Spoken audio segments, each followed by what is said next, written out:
আজি নদুৱাৰ সমষ্টিত 31,045 গৰাকী মহিলাৰ মাজত মহিলা উদ্যমিতা আঁচনিৰ পুঁজি আমি বিতৰণ কৰিলোঁ আৰু শোণিতপুৰ জিলাৰ দুটা সমষ্টিত এতিয়ালৈকে আমাৰ বিতৰণ হৈ গ'ল, ঢেকিয়াজুলি আৰু নদুৱাৰ।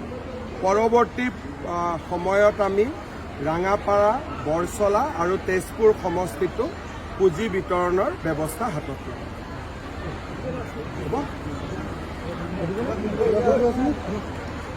সুধিবলগীয়াকৈ সদায়তো সুধিয়ে আছে।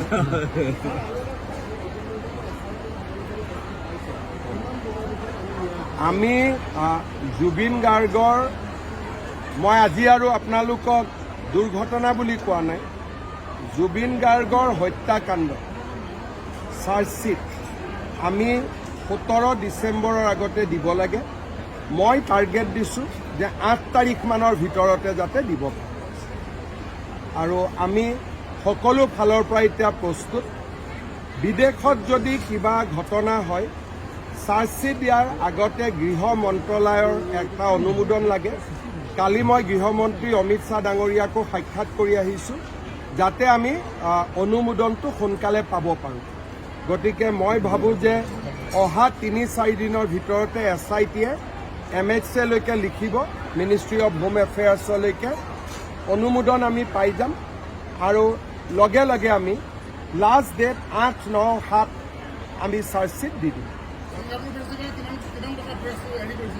আমি অসম চৰকাৰ এটকাও দিয়া না না না অসম চৰকাৰ, আপোনালোকে RTI মাৰিব পাৰে, অসম চৰকাৰ একো নাই। মইতো নাজানো, কিন্তু মই জানো যে অসম চৰকাৰৰ কোনো বৰঙণি নাই।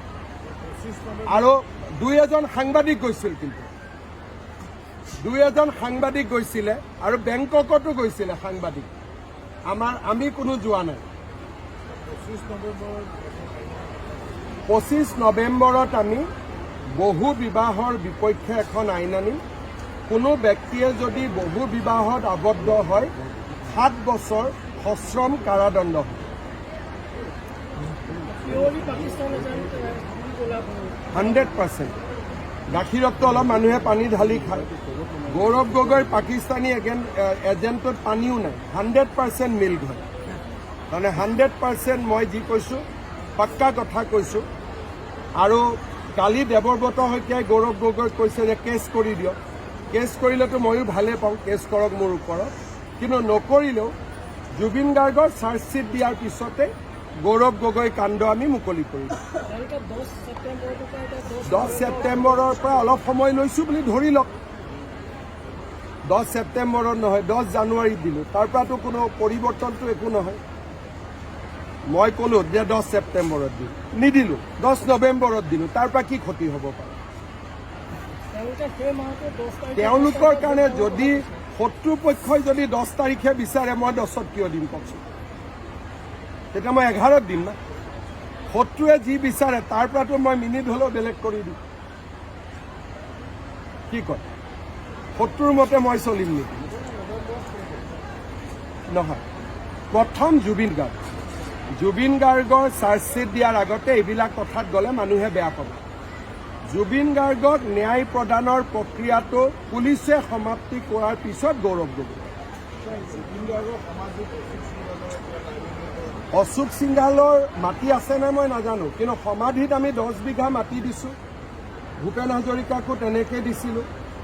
আৰু আমি দুয়োটাৰ ক্ষেত্ৰত এটা সামঞ্জস্য ৰাখিছোঁ যে ডক্টৰ ভূপেন হাজৰিকা হওক, জুবিন গাৰ্গ হওক, সম পৰ্যায়ত যাতে আমি মাটি দিব পাৰোঁ। আৰু সিমানে মাটি আমি দিছোঁ। কিন্তু মাটিৰ সোঁফালে কোন আছে, বাওঁফালে কোন আছে, এইটো মুখ্যমন্ত্ৰীয়ে কিয় চাব? সেইটোতো চোৱা মোৰ কাম নহয়।